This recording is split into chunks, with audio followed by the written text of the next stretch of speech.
안녕하세요, 여러분. 과학 쉽다입니다. 오늘도 채널을 방문하신 여러분을 환영합니다. 오늘은 기후변화의 예측이 왜 어려운지 이야기하려고 합니다.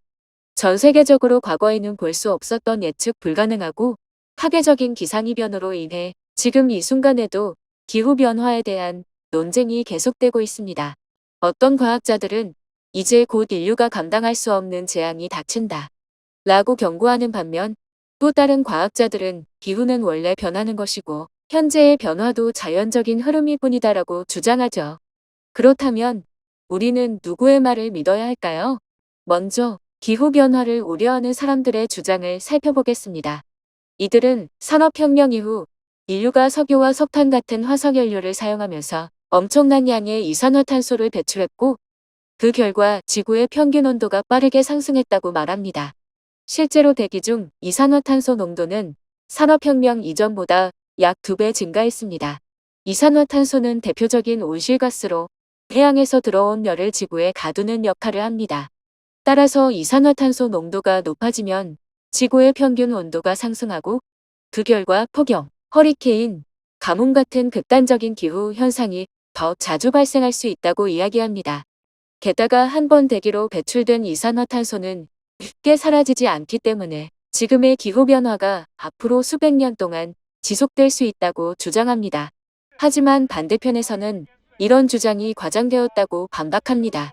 대기 중 이산화탄소의 비율은 고작 0.04%에 불과하며 설령 그 농도가 2배로 증가하더라도 전체 대기 조성에서 차지하는 비중은 여전히 미미하다고 이야기합니다.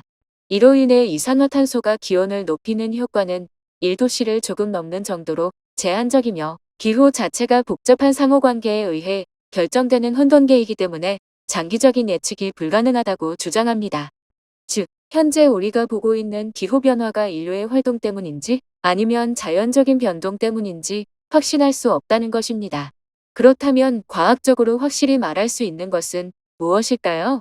먼저, 온실가스가 지구 온도에 영향을 미친다는 것은 확실한 사실입니다. 과거보다 이산화탄소 농도가 증가하면서 지구의 평균 기온도 상승했습니다. 하지만 여기서 중요한 것은 이 상승이 단순히 이산화탄소 때문만은 아니라는 점입니다. 예를 들어 19세기 아일랜드의 과학자 존 틴들은 수증기가 가장 강력한 온실가스라고 밝혔습니다. 실제로 이산화탄소가 증가하면 지구 온도가 상승하고 이로 인해 대기 중의 수증기량이 늘어나면서 추가적인 온난화가 발생합니다. 이렇게 올라간 온도는 태양빛을 반사하는 얼음과 눈을 녹여 더 많은 빛이 지면에 흡수되어 온난화를 부추기는데 이렇게 온난화를 가속시키는 현상들을 양성 피드백이라고 합니다. 이 효과까지 고려하면 이산화탄소 증가만으로 예상되는 온도 상승은 1도가 아닌 2.5도 이상으로 확대될 수 있습니다. 여기에 또 다른 중요한 요소가 있습니다. 바로 구름입니다. 구름은 공기 중 수증기가 작은 물방울이나 얼음 결정으로 응축된 것인데 대기에 분포한 물 중에서 구름의 형태로 존재하는 것은 1% 이하로 극히 일부에 불과합니다. 그럼에도 구름은 어느 위치에 어떤 형태로 있냐에 따라 온난화를 가속할 수도 감속할 수도 있지만 구름은 기후에 미치는 영향이 너무 복잡해서 아직 정확한 예측이 어렵습니다. 예를 들어 지표면 가까이에 형성되는 낮은 구름은 태양빛을 반사해 우주 공간으로 산화시켜 온난화를 감속시킵니다. 반면 높은 하늘에 형성되는 얇고 넓게 퍼진 권운층은 우주에서 온 빛은 통과시키지만 아래에 있는 구름에서 방출된 적외선은 우주로 통과시키지 않기 때문에 지구 온난화를 더욱 가속시킵니다. 그렇다면 기온이 올라가면 어떤 구름이 더 많아질까요? 이것이 바로 현재 기후과학자들이 풀어야 할 가장 큰 미스터리 중 하나입니다. 더 큰 문제는 구름을 연구하는 것이 생각보다 훨씬 어렵다는 점입니다. 구름 속에는 작은 물방울과 얼음 결정들이 포함되어 있는데 이들의 성질을 정확히 파악하는 것은 굉장히 까다롭습니다. 구름이 햇빛을 얼마나 반사할지, 얼음과 물방울의 비율이 어떻게 변할지, 그리고 공기 중에 포함된 미세먼지가 구름 형성에 어떤 영향을 미칠지까지 고려해야 하죠. 또한 지구 전체의 기후 패턴을 이해하려면 특정 지역에서 발생하는 구름의 변화뿐만 아니라 지구 반대편에서 벌어지는 현상까지도 분석해야 합니다. 예를 들어 대륙권의 공기 덩어리가 일정한 지역에서 순환하는 워커 순환의 경우를 살펴보겠습니다. 열대 서태평양 상공의 워커 순환 지점에서 생성된 너우는 인근 지역에 강한 비를 뿌리는데, 이 구름에서 수증기가 액체로 변하는 양에 따라 동태평양 상공의 워커 순환 지점에서 광범위하게 발생하는 해양 측저군의 생성에 영향을 줍니다. 따라서 기후변화가 해양 측저군에 미치는 영향을 알아내려면 서태평양의 네온에서 나타나는 변화뿐만 아니라 동태평양 측저군에까지 고려해야 합니다. 그리고 이것도 지구의 대기 현상의 일부일 뿐입니다. 마지막으로 고해상도 기상위성을 이용해 연구를 진행한 지 불과 몇 년밖에 되지 않아 관련 자료도 많이 없고, 기상위성의 경우 수명도 그리 길지 않습니다.